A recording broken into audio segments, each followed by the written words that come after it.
Saudara-saudara, kita akan belajar satu tema yang sangat penting, yakni keunikan sebagai orang Kristiani oleh Peter Kreeft.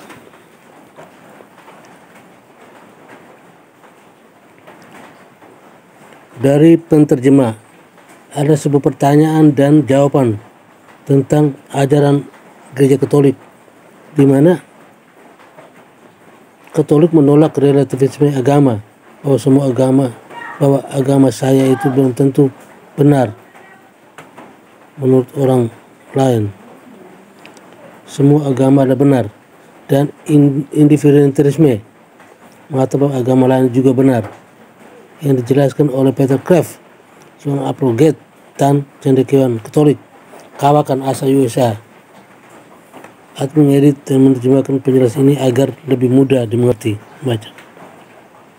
Pertanyaan: Ronald Cox pernah menyindir bahwa studi perbandingan agama adalah cara terbaik untuk menjadikan seorang relatif agama saya ini belum tentu benar untuk orang lain.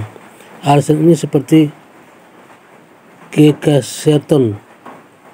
Chesterton katakan bahwa menurut sebagian pelajar perbandingan agama, bahwa agama Kristen dan Buddha sangat mirip, terutama dalam hal Buddhisme. Tetapi setiap orang Kristen melakukan apologetika harus berpikir tentang perbandingan agama, karena yang paling populer dari semua keberatan dan tantangan adalah dalam agama klaim iman Kristen saat ini berasal dari bidang ini. Keberatan dan tantangan tersebut adalah bahwa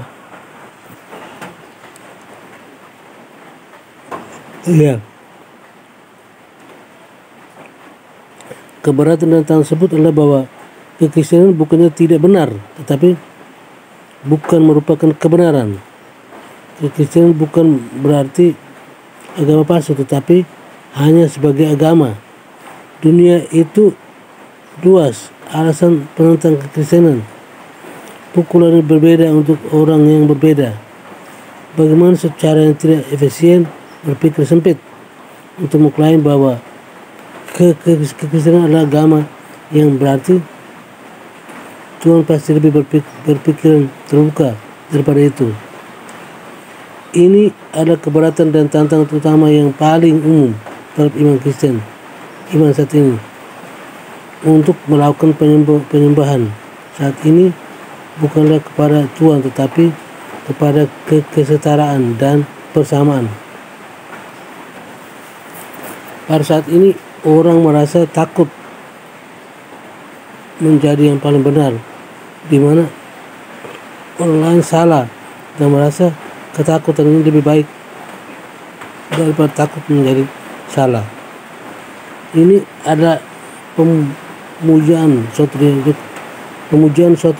demokrasi dan membenci fakta bahwa Allah adalah Raja yang mutlak.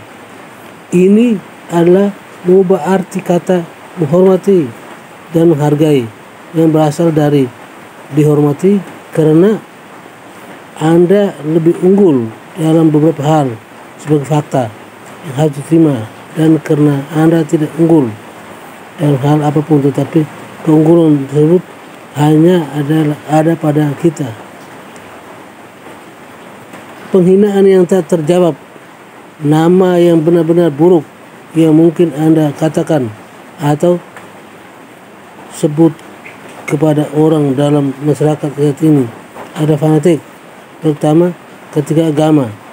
Jika Anda mengaku dan mengatakan ketika Anda berada dalam sebuah pesta koktail yang modern bahwa Anda sedang merencanakan untuk menggulingkan atau melakukan kudeta pemerintah, atau bahwa Anda adalah seorang teroris DPO atau mata-mata KGB, pemerintahan komunis Uni Soviet, atau bahwa Anda mengatakan bahwa pembunuh landak yang mengganggu atau menggigit kepala kelawar saat putus, Anda akan segera menarik perhatian orang, membuat Anda terpesona, simpatik dalam lingkaran orang-orang yang mendengarkan.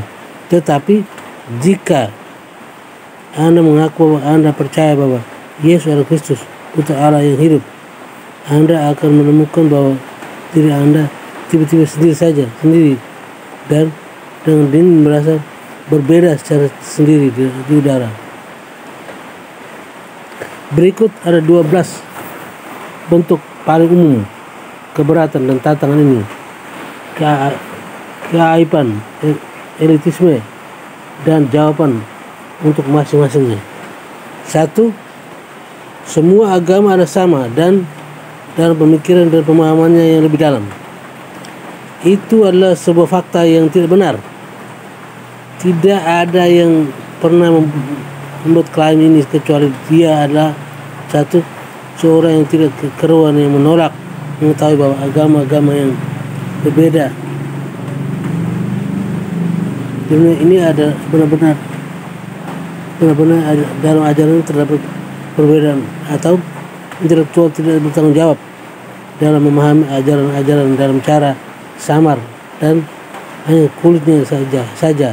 Atau 3, bertanggung jawab secara moral dalam menjadi acuh tak acuh mereka dalam perbedaan ajaran agama-agama.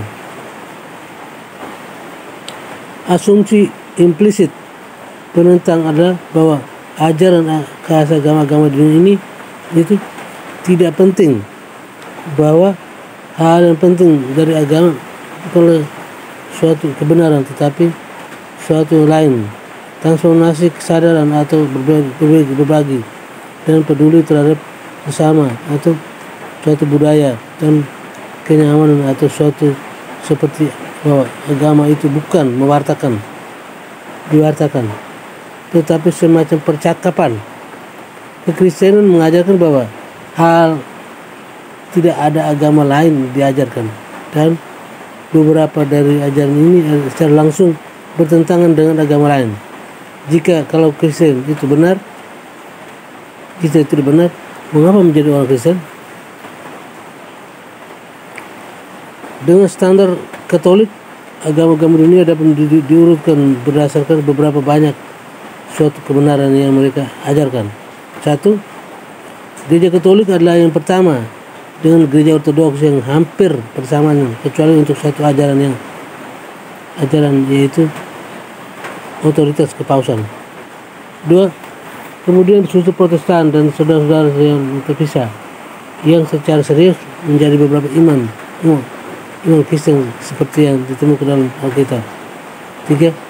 Ketiga, Yudaisme tradisional yang menyembah Tuhan yang sama tapi tidak melalui Kristus. 4. Ada Islam, sebuah penyimpangan yang terbesar menurut iman Kristen dalam pemahaman mereka akan Allah. 5. Hindu, sebuah panteisme mistis, karena Buddhisme sebuah panteisme tanpa teos. 7. Yudaisme modern, unitarisme, konfusianisme, modernisme, dan humanisme sekuler. Tidak ada yang lebih baik, mistisisme atau agama supernatural, tapi secara etika saja. 8. Idolatri, pemujaan, dan 9. Satanisme. Untuk menutup atau mengatakan bahwa 9 tingkat agama ajarannya, agama yang tersebut adalah seperti berpikir dan mengatakan bumi itu datar. 2. Tapi setiap esensi agama ada sama pada setiap tingkat. Semua agama setuju setidaknya sebagai kategori beragama. Apa esensi agama? Saya menentang siapapun untuk mendefinisikan secara cukup luas, untuk memasukkan Konfusianisme, Buddhisme, dan reformisme Judaisme, namun cukup sempit untuk mengecualikan Platonisme, Marxisme ateis, dan nasionalisme dalam kategori bersama beragama. Asumsi terbukti dan dibuktikan dari kebenaran kedua adalah bahwa esensi agama adalah semacam persamaan aliran terendah atau faktor umum. Mungkin faktor umum adalah hal yang lemah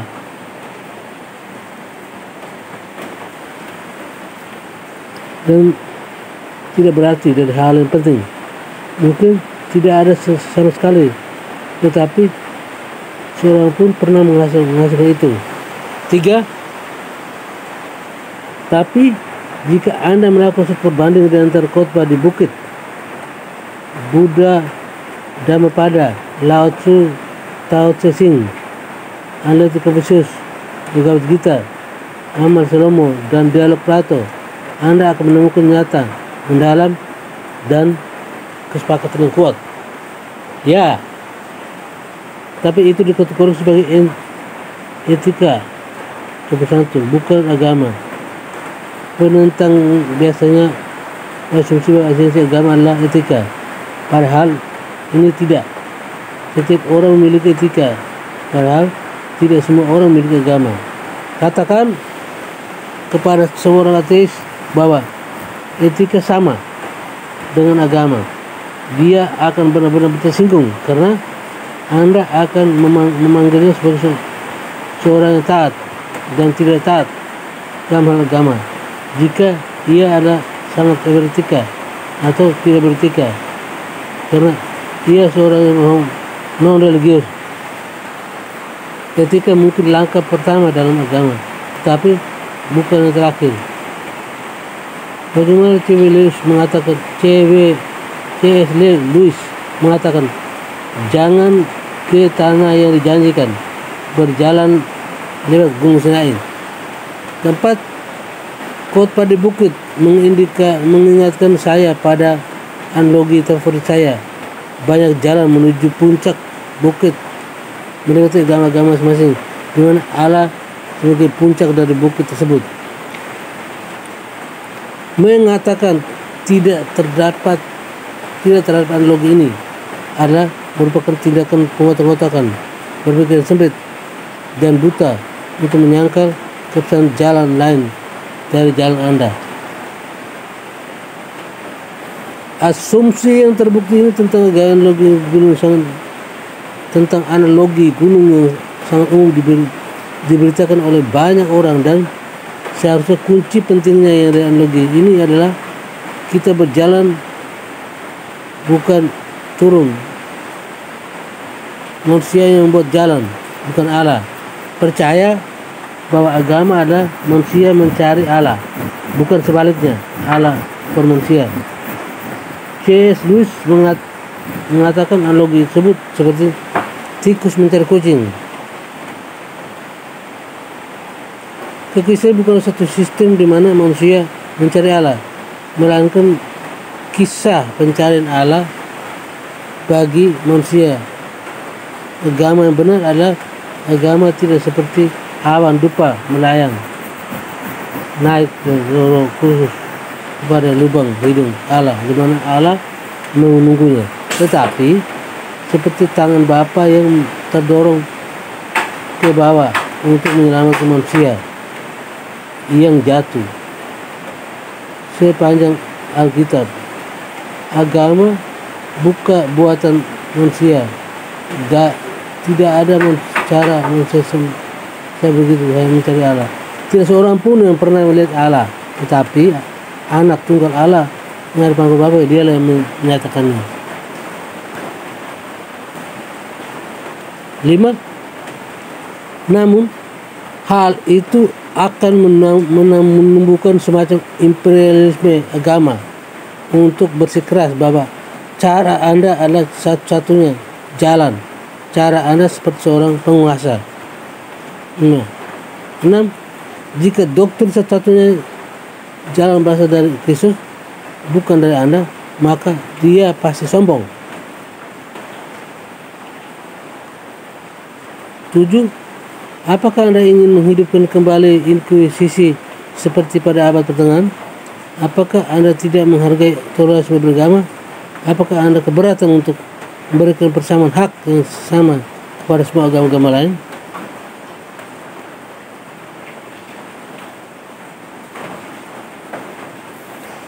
Inkuisisi mencoba membedakan orang yang bidat, heretik dengan yang tidak, dengan yang tentu saja melakukan beberapa tekanan.